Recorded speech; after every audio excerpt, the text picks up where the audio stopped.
Hi friends, everything for exam channel में आपका स्वागत है। जैसा कि हमने बोला था कि हम आपके लिए लेकर आएंगे डेली करंट अफेयर्स, तो आज हम आपके लिए लेकर आए हैं सितंबर 26 2020 के करंट अफेयर्स। तो हम आपके लिए सेलेक्टिव और इफेक्टिव करंट अफेयर्स लेकर आए हैं। अगर आप हमारी वीडियो को देखेंगे और अगर इनको रीड भी करते हैं तो आपको यहाँ से एग्जाम में 100% क्वेश्चन मिलेंगे। तो फ्रेंड्स, मैं तरुण दादी से आपका स्वागत करता हूँ और प्लीज़ आप अंत तक जरूर बने रहिए। सबसे पहले हम बात करते हैं कि Shivangi Singh Rafale fighter pilot को उड़ाने वाली पहली भारतीय महिला बनेगी। तो मैं आपको बताता हूँ कि राफेल फाइटर जेट, जो कि अभी जानते हैं कि जब चीन से तनाव के बीच में 5 rifle fighter jets India army मतलब इंडियन जो एयरफोर्स है उसमें शामिल हुए थे। तो इस फाइटर जेट को उड़ाने वाली जो पहली महिला जो होगी वो होगी शिवांगी सिंह। शिवांगी सिंह, आप अच्छे से नाम याद रखना फ्रेंड्स। 5 राफेल विमानों को औपचारिक रूप से वायु सेना स्टेशन अंबाला हरियाणा में आयोजित एक समारोह में 10 सितंबर 2020 को भारतीय वायुसेना के 17 स्क्वाड्रन गोल्डन एरो में शामिल किया गया था। तो याद रखना कि ये गोल्डन एरो स्क्वाड्रन में शामिल किया गया था। और भारतीय वायुसेना के जो प्रमुख वायु कर्मचारी है वो है राकेश कुमार सिंह भदौरिया, मतलब कि जो वायु अध्यक्ष है, सॉरी यहाँ पे गलती लिख दिया, वायु अध्यक्ष जो है वो है राकेश कुमार सिंह भदौरिया। और जो भारतीय वायुसेना का जो आदर्श वाक्य है वो touch the sky with glory, इसका जो वायुसेना है उसका मोटो है, उसका आदर्श वाक्य है। तो फ्रेंड्स, आगे चलते हैं। बॉलीवुड अभिनेता आमिर खान C8 के ब्रांड एम्बेसडर बने हैं। C8 टायर के बारे में आपने नाम सुना होगा अच्छे से, तो उसके ब्रांड एम्बेसडर बने आमिर खान।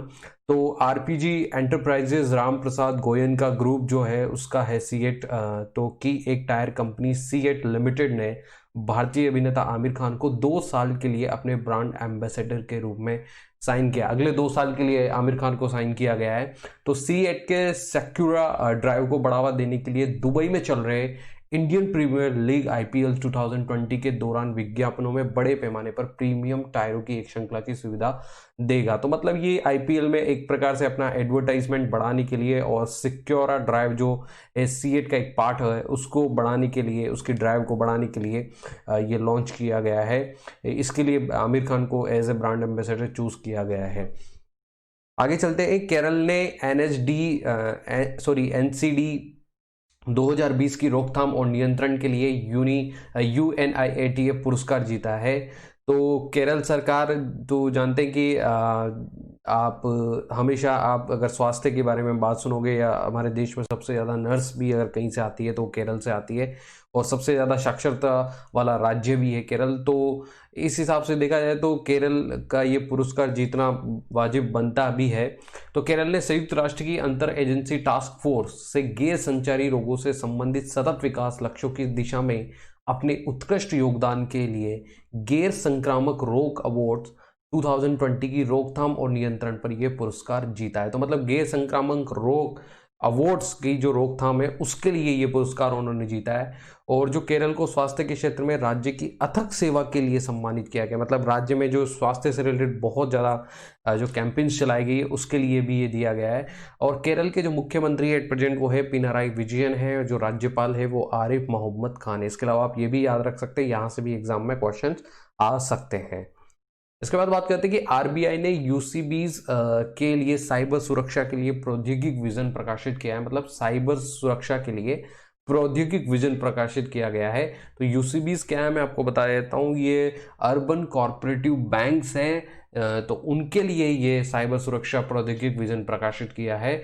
तो भारतीय रिजर्व बैंक ने शहरी सहकारी बैंकों के लिए cyber vision for cyber security 2020-2023 तक को लागू करेगा, जिससे साइबर के हमलों से बचने, पता लगाने और जवाब देने के लिए शहरी सरकारी बैंक की IT सुरक्षा प्रणाली को बढ़ाया जा सके। मतलब cyber security urban corporative banks में बढ़ाने के लिए ये विजन बनाया गया है। विश्व जोखिम रिस्क रिपोर्ट 2020 में भारत 89वें स्थान पर है। तो वर्ल्ड रिस्क रिपोर्ट इंडेक्स जो जारी हो चुका है, मतलब कि विश्व जोखिम रिपोर्ट, और इस बार भारत की जो उसमें रैंकिंग है वो 89th है। तो इसके अनुसार 181 देशों के बीच भारत को 89वें स्थान पर रखा गया है। और वर्ल्ड रिपोर्ट इंडेक्स को संयुक्त राष्ट्र विश्वविद्यालय के पर्यावरण और मानव सुरक्षा संस्थान के सहयोग से विकसित किया गया है और इसकी गणना अंतर्राष्ट्रीय कानून और शांति और सशस्त्र संघर्ष द्वारा की जाती है। पर्यावरण और मानव सुरक्षा के लिए संयुक्त राष्ट्र विश्वविद्यालय संस्था का जो मुख्यालय है वो जर्मनी में है। तो मैं आपको बताता हूँ कि जो पर्यावरण और मानव सुरक्षा जो कि संयुक्त राष्ट्र विश्वविद्यालय संस्था है उसका जो मुख्यालय वो जर्मनी में, और वो ये इंडेक्स जारी करता है। ये इंडेक्स जारी करता है और इस इंडेक्स में जो भारत की रैंकिंग है वो 89 है। तो आपको सिर्फ इतना सा याद रखना है कि विश्व जोखिम रिस्क 2020 में भारत की रैंकिंग क्या है, वो 89 है। यहां से क्वेश्चन ज्यादा बाहर नहीं जाएगा। देश की पहली RRTS regional rapid transit system train का फर्स्ट लुक जारी हुआ है। तो आप अगर अभी न्यूज़ चैनल में भी देख रहे होंगे कि ये ट्रेन दिखाया जा रहा है, तो इसका फर्स्ट लुक जारी किया है। ये है regional rapid transit system train और ये भारत में लगभग 180 किलोमीटर प्रति घंटे की गति वाली अपनी तरह की पहली ट्रेन होगी। इसका उत्पादन साल 2022 से तय किया गया है। भारत में सबसे तेज गति 82 किलोमीटर लंबे दिल्ली गाजियाबाद मेरठ RRTS में होगी। यहाँ ट्रेन 180 किलोमीटर प्रति घंटे की गति से दौड़ सके। तो मैं आपको बता देता हूँ कि ये दिल्ली से गाजियाबाद का जो RRTS regional rapid transit system जो रूट बनाया जाएगा वहां पर ही चलेगी और इसकी जो स्पीड होगी वो 180 किलोमीटर प्रति घंटा होगी और 2022 से इसका निर्माण शुरू किया जाएगा। निधन किसका निधन हुआ है, हम बात करते हैं पद्मश्री अवॉर्डी शेखर बसु का निधन हो चुका है। पद्मश्री से सम्मानित रहे शेखर बसु जी का निधन हो चुका है। तो अनुभवी परमाणु वैज्ञानिक और परमाणु ऊर्जा आयोग के पूर्व अध्यक्ष शेखर बसु का निधन कोविड-19 के, इनका जो निधन हुआ है वो कोविड-19 की वजह से हुआ है। क्या थे इनके बारे में हम कुछ जानते हैं। भारत सरकार के सचिव, परमाणु ऊर्जा विभाग और भाभा परमाणु अनुसंधान केंद्र के निदेशक के रूप में इन्होंने क्या किया, मतलब एज ए जो वहाँ के डायरेक्टर थे उसके रूप में इन्होंने काम किया है। भाभा परमाणु अनुसंधान केंद्र, जैसे परमाणु ऊर्जा विभाग और भारत सरकार के सचिव के रूप में इन्होंने काम किया है। तो उनका जो जन्म हुआ था वो 20 सितंबर 1952 को मुजफ्फरपुर बिहार में हुआ था। तो मतलब बहुत बड़ी हस्ती थी ये और ये अब नहीं रहे ड्यू टू कोविड-19 की वजह से इनका निधन हो गया है।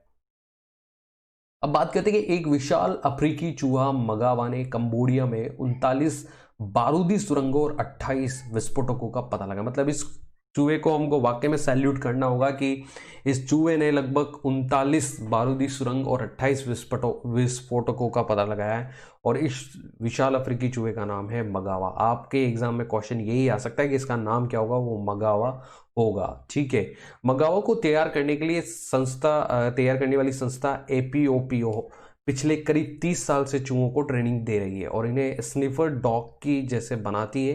ये संस्था तंजानिया में काम करती है। तो जो APOPO जो संस्था है वो 30 साल से चूहों को ट्रेन कर रही है और इनको स्निफर डॉग जो सूंघने वाले जो डॉग्स होते हैं उनकी तरह इनको बनाया जाता है और ये जो संस्था है तंजानिया में काम करती है।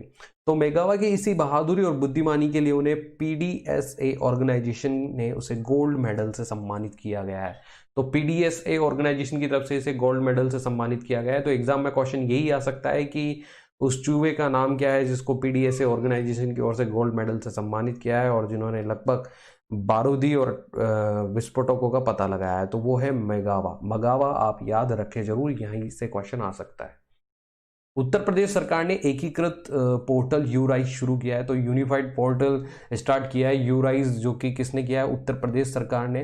तो उत्तर प्रदेश राष्ट्रीय शिक्षा नीति नेशनल एजुकेशन पॉलिसी 2020 के कार्यान्वयन के साथ इस तरह के एकीकृत पोर्टल को लॉन्च करने वाला पहला राज्य है। तो मतलब नेशनल एजुकेशन पॉलिसी के तहत इस तरह के यूनिफाइड पोर्टल्स को लॉन्च करने वाला पहला राज्य है उत्तर प्रदेश।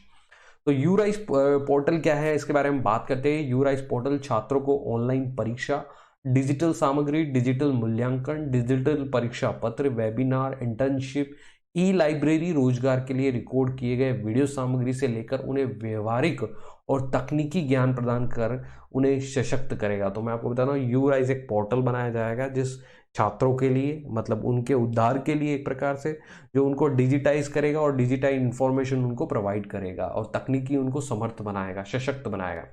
तो एट प्रेजेंट उत्तर प्रदेश के जो मुख्यमंत्री है वो योगी आदित्यनाथ है, जो राज्यपाल है वो आनंदीबेन पटेल है। इसके अलावा आप ये भी याद रख सकते हैं फ्रेंड्स।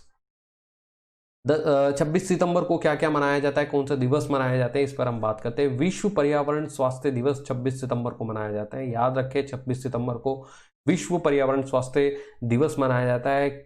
तो 2020 विश्व पर्यावरण स्वास्थ्य दिवस के लिए जो थीम है वो है पर्यावरणीय स्वास्थ्य, रोग की रोकथाम में एक प्रमुख सार्वजनिक स्वास्थ्य हस्तक्षेप, ये इसकी थीम है इस साल की। इसके अलावा परमाणु हथियारों के संपूर्ण उन्मूलन के लिए अंतर्राष्ट्रीय दिवस मनाया जाता है 26 सितंबर को। मतलब संपूर्ण उन्मूलन से कहने को संपूर्ण रोकथाम के लिए अंतर्राष्ट्रीय दिवस मनाया जाता है, मतलब इलिमिनेशन के लिए। क्योंकि अब एक ऐसी ट्रीटी साइन की गई थी देश यूनाइटेड नेशन के थ्रू कि अब परमाणु हथियार का कोई देश इस्तेमाल नहीं करेगा।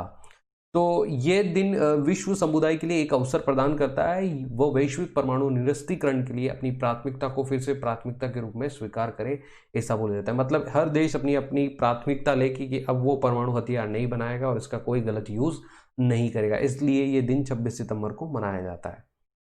सो फ्रेंड्स, यहाँ मिलेंगे आपको सेलेक्टिव और इफेक्टिव करंट अफेयर्स, तो आप हमसे जरूर जुड़े, हमारी वीडियोस को जरूर देखें।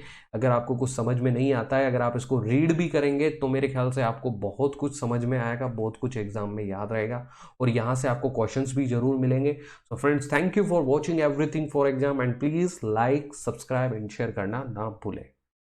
Thank you.